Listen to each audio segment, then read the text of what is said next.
today so a few days ago, we made a presentation on one of the groups that we support as part of research in Nigeria, a youth organization. And we also have in our midst one of the leading documentary filmmakers and photographers and activists on the Amazon, George Badansky, who is sitting right there at the back, and perhaps one of the most important filmmakers from Brazil. And he presented his own work first at the COP, and it's presented here on Minamata, which is a cautionary tale based on illegal mining in Brazilian Amazon using mercury and the impact of that. And he references the disaster that happened in Japan a while ago, 50 years ago. But George is actually a compendium of different film traditions and heavily studied and written about by some of our colleagues as well. But today we have this rare opportunity as a continuation of what's been going on. I must also add that we just had an amazing workshops on the climate and the law, right? Which is really a very animated conversation as well. But today we have the rare exception of welcoming His Excellency Professor Yemi Osinbajo, who was the immediate past Vice President of the Federal Republic of Nigeria. But more than that, he's also one of us as a scholar, as a leading, one of Nigeria's leading legal scholars who has played a transformative role as head of Department of Public Law, Dean of the School of Law, Attorney General of Lagos State, and whose models were so exemplary that other state governments in Nigeria began to mimic the strategies of that state. But subsequently, he became Vice President of Nigeria. So he was Attorney General and Commissioner for Justice in Lagos State from 1999 to 2007. And some of the far-reaching, significant judicial reforms will become the models for other states of the Federation. But before his political career, Professor Osinbajo excelled as a lawyer and earned what in Nigeria is the prestigious and the most senior form of advocacy for the law, the Senior Advocate of Nigeria. He was also a founding partner of Simmons Coopers, a prominent commercial law firm in Nigeria, and contributed to the academic community as a professor, head of department, and dean at the University of Lagos. Throughout his time in public service, Professor Osinbajo played a key role in implementing various government initiatives and policies, most notably in the areas of economic reform, social intervention programs, and addressing issues related to justice and energy security in African nations. He chaired the Interministerial Energy Transition Implementation Committee, which was responsible for the development and execution of the Nigerian Energy Translation Plan. Furthermore, he's led successful implementation of Nigeria's Economic Sustainability Plan, which included the deployment of 5 million off-grid solar connections to rural communities in Nigeria. Beyond his tenure in office, he remains dedicated to advocating for climate action, both within Nigeria, across the African continent, as well as globally. In 2023, recently, he was appointed as the first global advisor to the Global Energy Alliance for Peoples and Planet. He's also the board chair of the Climate Action Platform for Africa. We've had numerous conversations, but it's actually both his theoretical acumen and practical experience in governance and in creating instruments of realizing strategies on energy transitions that we really felt were very attractive. And I think he had a brief conversation with this conference earlier today. And today he will give you his own presentation, so you hear from him. After that, we'll have a short conversation together with two of our colleagues who were also developing the same trajectory of conversations. I'll introduce them later after Professor Osinbajo's presentation. Thank you very much, everyone, and good evening.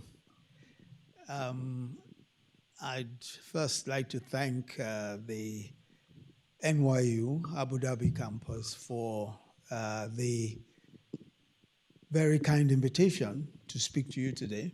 And I must say that the NYU has proved itself to be an important thought leader and generational convener on the conversations on climate change and climate action, especially as the NYU here is the key academic partner to the COP Presidency, and I'm told also the inaugural chair of the university's climate network, which I'm also told brings together about 20 universities in the UAE, and that number is still growing, and is aimed at encouraging youth engagement. And I think youth engagement in these conversations on climate change is the eminently sensible way of acknowledging that the subject is of greater relevance to the generation that will live through the consequences of action or inaction. I'll be speaking for a few minutes on the topic climate positive growth, Africa as a climate action partner for the UAE and for the world. We are, as I'm sure everyone will agree, at a crucial moment in the energy transition journey. And it's evident that at the rate that we're going in that journey to net zero, we have absolutely no chance of meeting the target. Yet we miss the target at the peril of our world as we know it, if science is to be believed. Not far from here, in Dubai, as we speak, many of the world's political, private sector, and civil society leaders are assembled to discuss and negotiate these same questions at the annual UN climate conference, COP 28. 28, and I want you to let that number sink. The 28th UN annual climate conference. For many years, the science has been crystal clear.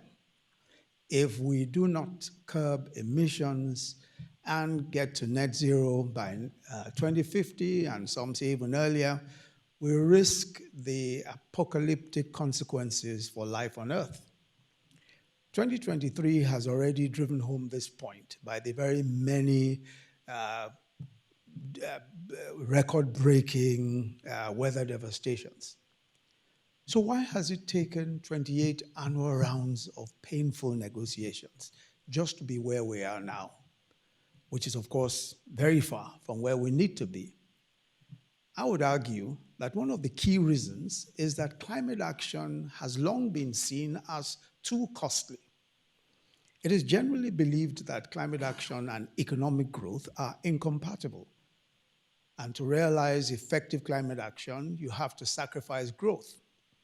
And of course, that is a price that developed countries are generally not willing to pay, and emerging and developing economies are simply unable to pay.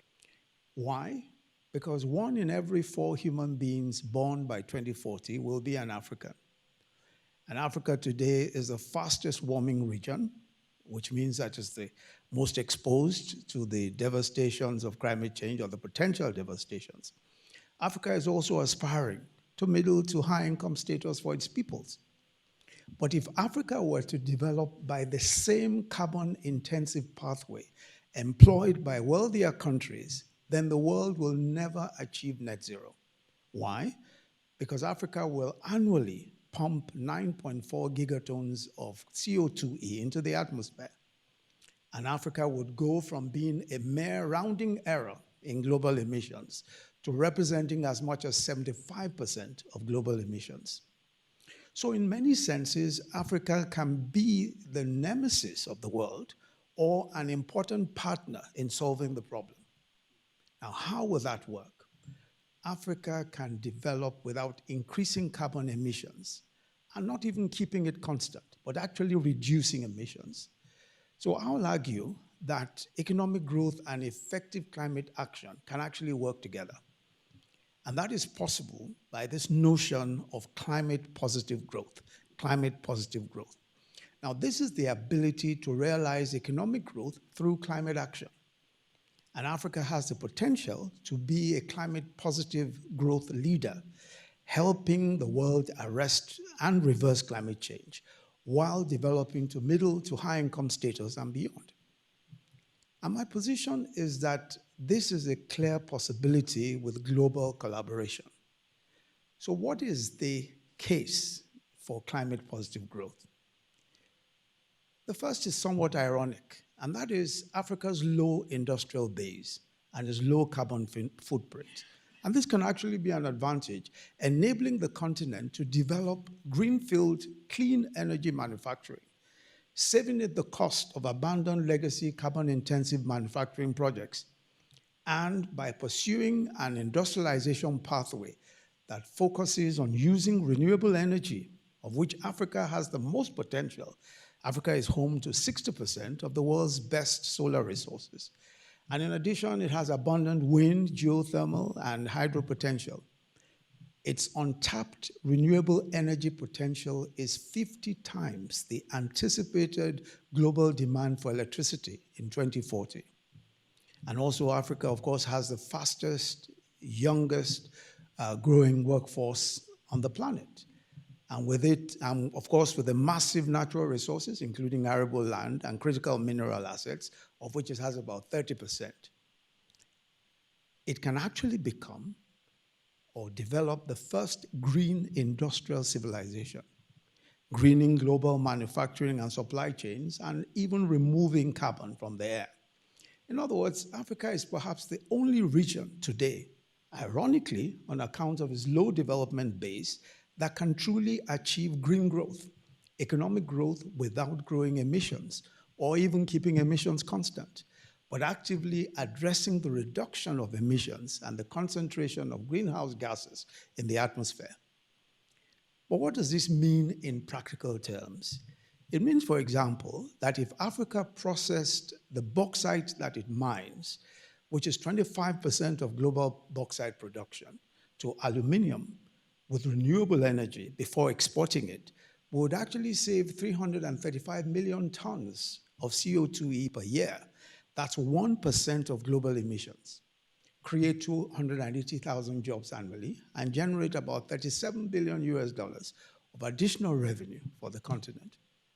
In fact, by aggressively deploying its renewable energy resources, Africa can actually provide energy to all Africans, 600 million of whom currently do not have access to energy, and 150 million of whom have unreliable access to energy at 30% lower cost and with over 90% lower emissions per kilowatt hour compared to the current stated policies.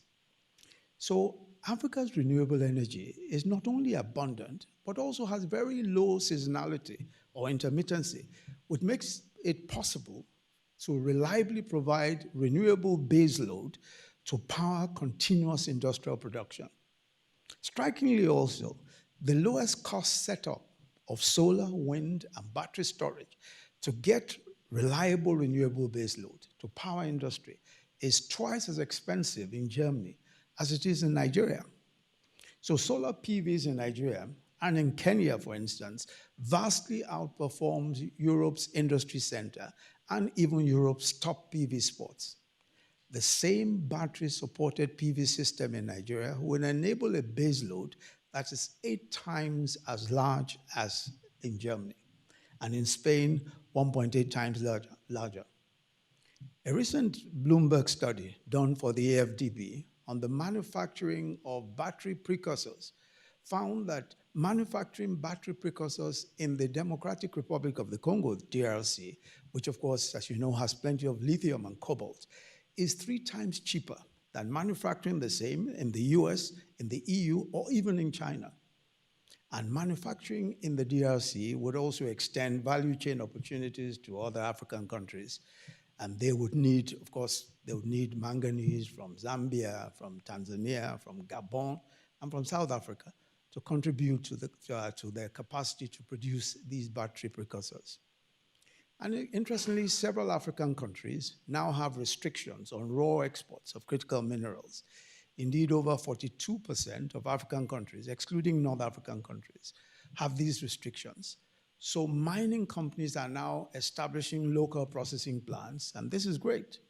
But to reap maximum rewards for climate action and development, then processing and mining must be done by the use of renewable energy. So the mining and processing must be done by renewable energy. Otherwise, the real advantages can never be obtained. And this makes perfect economic sense. The most recent IEA publication made clear that renewable energy is now not just the climate smart, but also the economically rational choice.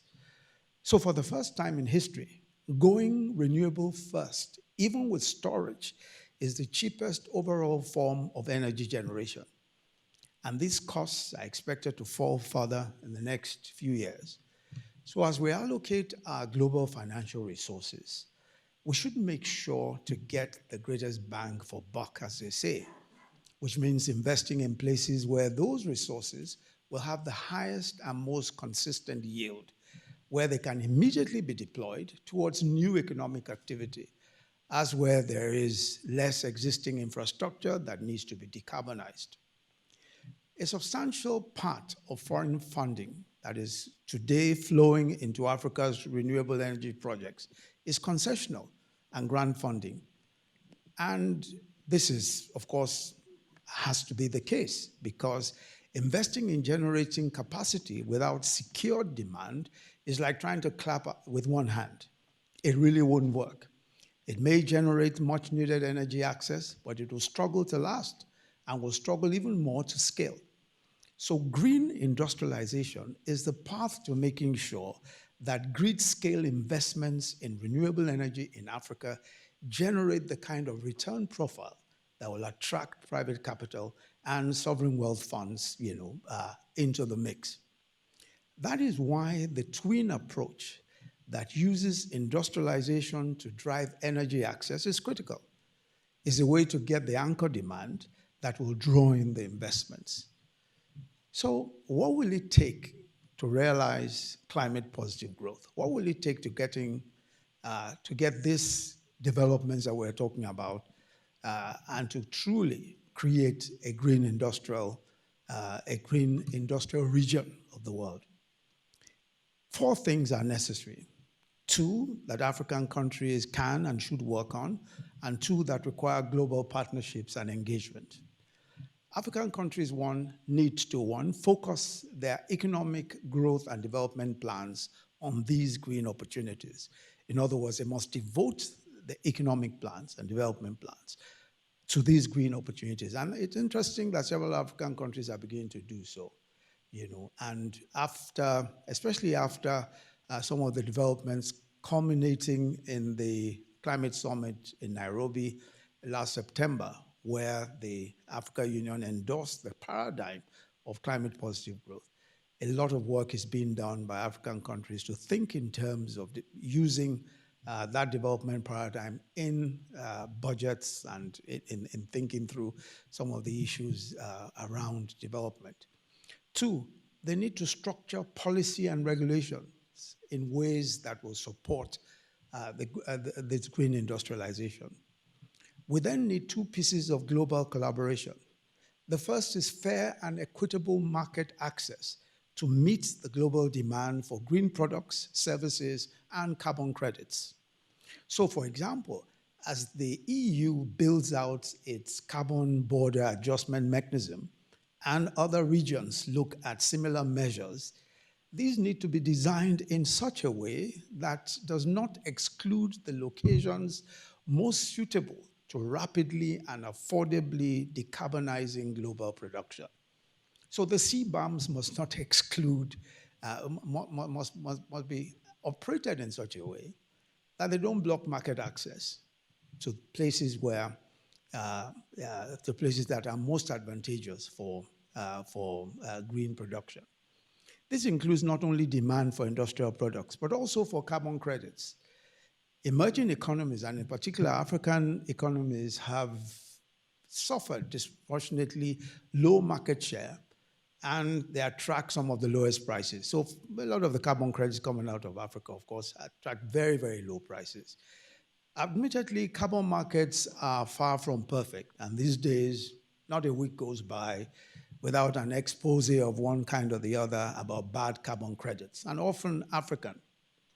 And whilst these issues exist in the market, it's important not to lose sight of one of the core drivers of this problem, and that is the current price of carbon credits coming out of Africa. About 50 cents to a few dollars per ton in the voluntary carbon market. And now it's simply impossible to generate quality credits at that kind of price, because that price needs to cover the costs of developing a project, of generating and trading the credit, of conducting proper monitoring and evaluation, of paying taxes, and generating viable returns for all stakeholders involved, from local communities to project developers to the providers of risk capital. So when you find later that these projects do not consistently meet high quality and integrity standards, one, of course, cannot be very surprised. It's like buying a Rolex watch for $20 and being upset when it turns out to be counterfeit. I mean, really, you had no clue. So the second condition to make climate positive growth a reality, for which we need global collaboration, is the right type and amount of investments and capital. Interestingly, the UAE, for instance, has shown a great deal of farsightedness in its investment commitments to the development of renewable energy in Africa. At the Africa Climate Summit, the UAE gave a non-binding letter of intent for $4.5 billion of investments towards clean energy, and $450 million for carbon credits. Mazda, the UAE's clean energy champion, has also announced a partnership with Africa 50, the Pan-African Infrastructure Investment Platform, to identify, fast-track, and scale clean energy projects across the continent. In March also, Mazda consummated perhaps the biggest green energy deal in Africa by acquiring South African renewable energy company, Lekela, in a joint venture with Egypt's Infinity Power. So clearly, there's quite a bit of engagement, especially from the UAE. Now, on the question of accessing the right quantum of capital, it's evident, of course, from all of what we've seen, that the cost of capital in Africa is inexorably high. African governments pay 5 times as much interest in the bond market as they would if multilateral development banks were properly capitalized. As a matter of fact, cost of borrowing for African countries is probably the highest of any region. Those seeking investments for private projects face high costs of capital and unhelpfully short tenors, driven largely by both real and perceived risk factors.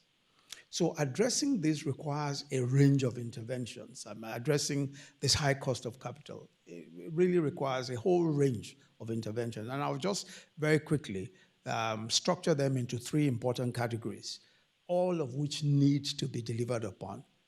The first category is keeping past promises, including operationalizing the Loss and Damage Fund, which was agreed last year at COP 27. And then, of course, the commitments to the $100 billion a year in climate finance for developing countries. So just keeping those promises is an important way of controlling the high cost of capital for African countries. The second is a reform of the international financial architecture. And these have been identified in the Bridgetown Initiative and the Capital Adequacy Framework, amongst others. So it's very evident that there is a need for a restructuring of the global financial architecture. And this has been accepted by even the IMF, the World Bank, the UN. Everyone sort of accepts that the Bretton Woods institutions and several of the other frameworks developed after the World War was, of course, developed by industrialized countries, for industrialized countries, and are no longer necessarily fit for purpose today. Now, this includes a wide range of tools that increase and strengthen the balance sheet of multilateral development banks. and ensure more of their deployment goes to emerging and frontier economies, and drive more deployment towards climate-aligned investments. So there are some technical solutions that have been suggested, such as rechanneling of SDRs, special drawing rights, smart capital blending, and tailored risk mitigation interventions. All of this are supposed to be will be the components of this reform. But I don't want us to get into too much detail. There are so many components of that reform. The fourth is dealing with the huge burden of sovereign debt. The huge burden of sovereign debt. And that's a very major problem. There was an article jointly authored very recently by three African leaders. The title of the article is, "If you want our countries to address climate change, first pause our debts." And the three authors were the President of Kenya, President William Ruto, the President of the AFDB, Dr. Akin Adesina, and Musa Faki, the President of the AU Commission. And in that article, they reiterated a call for a 10-year moratorium on interest payments on African debt to give the world's most vulnerable countries the space to invest in climate resilience and other pressing needs, such as health and education. They also argued for more climate-targeted debt relief. For example, debt for nature swaps, debt for climate, where, as you know, a portion of a nation's foreign debt is forgiven in exchange for local investments in environmental conservation measures. And the fifth is identifying new additional sources of finance, investment, and capital through new levies, carbon pricing, and taxation. Many tools and levers are being considered, and the support for, against them often follows a predictable pattern linked usually to short-term economic interests. I'll just spend the next couple of minutes on the role of gas in the energy transition. Now, the role of gas in energy transition has become divisive, especially since while actively banning new investments in fossil fuel projects in Africa, most global north countries, including Japan, China, and large parts of Asia, and the EU, include gas as a major pillar of their multi-decade decarbonization plans. But despite that, there's a ban by several of these countries and institutions associated with them on public investments in African fossil fuel projects, especially gas. Nevertheless, it is evident that for gas-rich countries in particular, gas as a transition fuel makes perfect sense. But it's also evident that this can only be transitionary. Renewable energy is now becoming a cheaper source of energy anyway, as we've seen earlier. Now let's look at some of the economically smart deployment of gas. Because deploying gas today will depend, on some of the distinctions that we can make broadly between the different types of use cases. The first type of use case is countries that are investing in new exploitation of unexploited resources, or those who are growing the production of existing resources. Such countries, I think, must look out first for stranded assets, because these assets, of course, will become very difficult to insure and to refinance. And as the world moves towards, in the energy transition journey, towards decommissioning fossil fuel projects and gas projects, it's just going to become increasingly more difficult to insure projects like that, or to finance or refinance such projects. So that's just the reality. And countries that are growing new, exploiting new sites must simply watch out for that. Countries should also avoid creating or growing their dependency on gas. Unlike many other parts of the world, African countries do not need to use gas themselves, given their abundance of renewable energy potential, not even for industrialization, as we've seen. Conversely, creating a domestic dependency makes countries vulnerable to price volatility. using your own gas may, of course, create a sense of energy independence, but you may still incur opportunity costs from domestic consumption.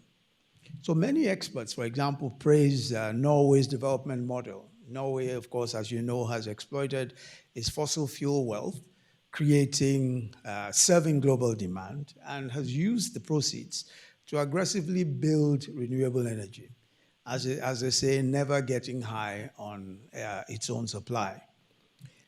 The second use case looks at low-income countries with existing gas infrastructure that have already incurred the sunk cost of building the fixed infrastructure.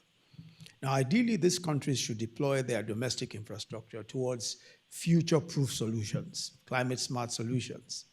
But then, today, gas-powered cooking results in much lower emissions and cleaner indoor air than using wood or charcoal, and of course, gas can also be used for direct air capture, which removes atmospheric carbon dioxide. And gas can also be used for domestic fertilizer production, which is the case in many of these countries, to reduce import dependency. And coal phase out in heavy industry. So a lot of cement industries, for example, in Nigeria, of course, use a lot more gas now than coal and are moving, and many are moving to, attempting, of course, to reduce carbon emissions in this way. So these domestic gas use cases should be transitionary and should help accelerate a path towards long-term renewable first or renewable-only deployment. And I think that this is really the way to go. I mean, gas is transition fuel and should be seen as transition fuel. I don't think we should argue too much about that, but then it should be transitionary, and we should see it as transitionary. So let me end by saying that we will not meet global net zero targets if the global north in particular does not take the options that appear to be in the best interests of the global south today. Because usually even those advantages are only short term. Ultimately, preserving our civilization is in the best interest of all of us. And I think we need more climate statesmanship to have any chance of achieving our targets. The stewardship to our planet and the generations that will live in it calls for much more self-sacrifice from all of us than we're currently seeing. Thank you very much.